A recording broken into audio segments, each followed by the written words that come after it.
You are losing money right now, not because of the market, not because of bad luck. You are losing money because of a decision you made weeks ago, and your brain is working overtime right now to convince you that you made the right call. This isn't a money problem, it's a wiring problem.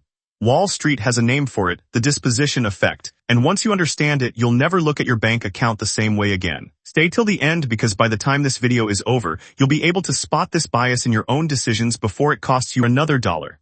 Here's something almost every investor does without realizing it. When a stock goes up, they sell fast, lock in the win, feel like a genius. When a stock goes down, they hold, they wait, they tell themselves it'll bounce back. Researchers Sheffrin and Statman documented this exact pattern back in 1985. They called it the disposition effect, and decades of market data confirms it's still happening today in portfolios all over the world. The irony? It's backwards. Rationally, you should cut your losses early and let your winners run. But the human brain doesn't run on logic here. It runs on ego protection. Two forces are working against you at the same time. First, loss aversion. Your brain doesn't process a loss and a gain equally. Losing money hurts roughly twice as much as the pleasure of gaining the same amount. So your brain isn't just protecting your money, it's protecting you from pain. Second, cognitive dissonance. This is the real killer. When you buy a stock, you're making a statement, I believe in this. If that stock crashes, you now hold two conflicting beliefs, I'm a smart investor and I just lost money on a bad call. Your brain cannot hold both. So instead of updating the belief, it rewrites the story. The market's wrong. It's just temporary. I'll wait for it to recover. That's not analysis. That's your brain protecting your self-image. There's even a term for what's happening underneath it, mental accounting, where you treat the loss as not real until you actually sell. As long as you don't sell, the mistake doesn't officially exist. This is also the engine behind something called the sunk cost fallacy.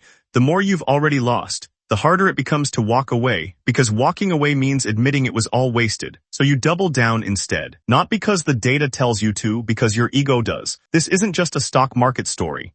It's the founder who keeps funding a dying startup because shutting it down means admitting the last 2 years were a mistake. It's the trader who ignores every red flag on a position because acknowledging it means admitting they were wrong in front of people who were watching them call it a sure thing. It's the everyday investor who stops checking their portfolio app altogether, not because they're busy, but because some part of them already knows what they'll see, and looking at it would force them to act. Avoidance isn't laziness, it's a defense mechanism. If you don't look, you don't have to admit anything. Here's the uncomfortable truth, this bias is not a sign of low intelligence. Some of the most financially literate people in the world fall into it because cognitive dissonance doesn't target weak minds, it targets self-image, and everyone has one to protect. So here's the only real fix, and it's not a trading strategy, it's a mental habit. Separate the decision from your identity. A bad investment doesn't make you a bad investor.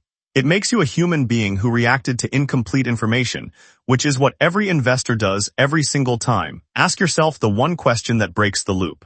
If I didn't already own this, would I buy it today at this price? If the answer is no, you're not holding an investment anymore. You're holding your ego. Your portfolio doesn't care about your feelings. The market doesn't know you're trying to protect your pride. It just moves. The investors who win long-term aren't the ones who never make mistakes. They're the ones who catch themselves mid-rationalization and act anyway. So next time you catch yourself saying, it'll bounce back, pause. Ask who's really talking, your strategy or your ego. If this broke down something you felt but never had words for, subscribe. Because next time, we're breaking down the psychology behind why people panic sell at the worst possible moment.